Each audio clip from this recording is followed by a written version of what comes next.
প্রযুক্তি শিক্ষা ইউটিউব চ্যানেলে আজকের এই নতুন ভিডিও আপনাকে স্বাগত। আজকে আমরা দেখব যে পশ্চিমবঙ্গ সরকারের কিষাণ মান্ডিতে যে ধান বিক্রি হয় সেই ধানের কার্ড রেজিস্ট্রেশনের সঠিক এবং সহজ পদ্ধতি। এর জন্য আমরা যে কোনো একটি ব্রাউজার ওপেন করে নেব এবং এর সার্চ বারে আমরা ইপেডি লিখে সার্চ করব। এরপর আমরা দেখব যে government of West Bengal paddy procurement government of West Bengal, এই যে প্রথম লিঙ্ক, এই লিঙ্কে ক্লিক করব। এই লিঙ্কে ক্লিক করলে আমরা অফিসিয়াল ওয়েবসাইটে প্রবেশ করব। এই ওয়েবসাইটে আসার পর আমাদের ফার্মার সেলফ রেজিস্ট্রেশন যে জায়গায় আমি ক্লিক করছি সেখানে ক্লিক করতে হবে।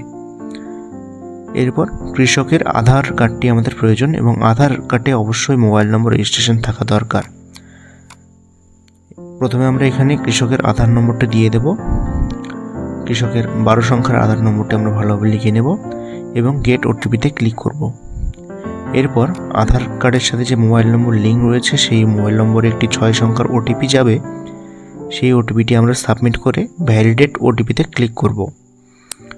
ভ্যালিডেট ওটিপিতে ক্লিক করা মাত্রই দেখব যে কৃষকের যে ছবি তা চলে এসছে এবং এখানে বলা থাকবে আর ইউ রেজিস্টার্ড ইন কৃষক বন্ধু, অর্থাৎ কৃষকটি কৃষক বন্ধু পোর্টালে রেজিস্টার্ড আছে কিনা সেটি এখানে জানতে চাইবে। এক্ষেত্রে অবশ্যই বলে রাখছি, যদি কোনো কৃষক বন্ধু পোর্টালে রেজিস্টার না থাকে তাহলে তার ধানের কার্ড হবে না। অবশ্যই তাকে কৃষক বন্ধু পোর্টালে রেজিস্টার থাকতে হবে। এখানে ইয়েস ক্লিক করে নিয়ে আমি সার্চ বাই অপশনে গিয়ে যে কোনো একটি অপশন চুজ করতে হবে, আধার, এপিক অথবা কেবি। যেহেতু আমি আধার দিয়ে কৃষক বন্ধু ফাউন্ড করতে চাই তাই আধার অপশনে ক্লিক করলাম এবং ভ্যালিডেট অপশনে ক্লিক করলাম। এরপর দেখব যে কৃষক বন্ধুর তথ্য অনুযায়ী তার ভোটার কার্ড নম্বর, আধার কার্ড নম্বর, কৃষক বন্ধুর আইডি এবং নাম শো করাবে। এখানে ওকেতে ক্লিক করতে হবে। এরপর কৃষক বন্ধু পোর্টালে থাকা তার মোবাইল নম্বরটি শো করবে। সেই মোবাইল নম্বর দিয়ে রেজিস্ট্রেশন করতে চাইলে জেনারেট ওটিপিতে ক্লিক করব। যদি অন্য কোনো মোবাইল দিয়ে আমরা রেজিস্টার করতে চাই ধানের কার্ড তাহলে অন্য মোবাইল নম্বর দিয়ে ওটিপিতে ক্লিক করব।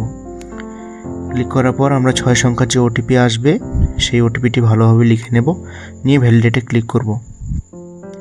এরপর এই জায়গায় কৃষকের বাবা, মা অথবা স্বামী স্ত্রীর নাম লিখতে হবে। আমি এখানে লিখে নিলাম এবং তার সম্পর্কে কে হয় সেটিতে ক্লিক করলাম। বাবা হলে বাবা, মা হলে মা, স্বামী হলে স্বামী। ক্লিক করে নেক্সট অপশনে ক্লিক করব। এরপর অ্যাড্রেস অপশনে ব্লক নেম ফাঁকা থাকবে, সেখানে ব্লকের নাম এবং জিপি নেম অর্থাৎ গ্রাম পঞ্চায়েতের নাম লিখে নেব। লিখে নেওয়ার পর আমরা নেক্সট অপশনে ক্লিক করব।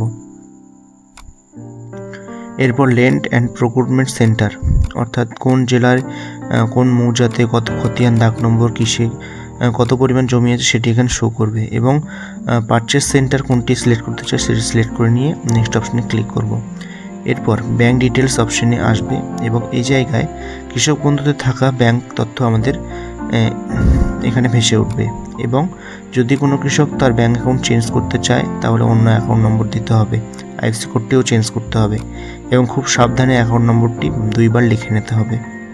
এই অ্যাকাউন্টেই ধান বিক্রি করলে এই অ্যাকাউন্টেই তাদের ধান বিক্রির টাকা ক্রেডিট হবে।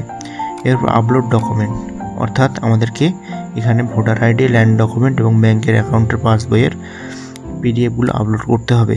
প্রথমে ভোটার কার্ডের পিডিএফটি আপলোড করে নেব আমরা। ভোটার কার্ডের পিডিএফটি আপলোড করে নেওয়ার পর ল্যান্ড ডকুমেন্ট অর্থাৎ জমির পর্চার যে পিডিএফ সেটি আমরা আপলোড করে নেব। জমির পর্চার পিডিএফটি আপলোড করে নেওয়ার পর এরপর আমাদেরকে ব্যাংকের পাসবইয়ের ফ্রন্ট পেজটি আপলোড করতে বলবে, সেটিকে আমরা আপলোড করে নেব। সমস্ত ডকুমেন্ট অবশ্যই পিডিএফ করতে হবে এবং পিডিএফ করে আপলোড করতে হবে। আপলোড হয়ে গেলে আমি সাবমিট অপশনে ক্লিক করব। এখানে বলছে যে কেবি আমার ভেরিফাইড নয় ল্যান্ড ডকুমেন্ট, যেহেতু সার্ভার ছিল না তাই ভেরিফাইড ছিল না আমার, তাই ওই অপশনটা শো করলো। যদি ভেরিফাইড থাকে তাহলে ওই অপশন শো করবে না। এরপর এখানে দেখবে application submitted successfully, application submit successfully. এখানে এফআরসি নম্বর যেটা আসবে সেই এফআরসি নম্বরটি আমাদের ধানের কার্ডের নম্বর রূপে পরবর্তীতে রূপান্তরিত হবে এবং 7 থেকে 8 দিনের মধ্যে এই ধানের কার্ডটি আমাদের তৈরি হয়ে যাবে, সেটি আমরা ডাউনলোড করতে পারবো। আমাদের ইউটিউব চ্যানেলের ভিডিওগুলি আপনাকে ভালো লেগে থাকলে অবশ্যই চ্যানেলটিকে সাবস্ক্রাইব করবেন, ভিডিওটিকে লাইক দিয়ে আমাদেরকে উৎসাহিত করবেন এবং ভিডিওটিকে চারিদিকে ছড়িয়ে দেবেন যাতে আরও অন্যজন দেখার এবং শেখার সুযোগ পায়। ধন্যবাদ।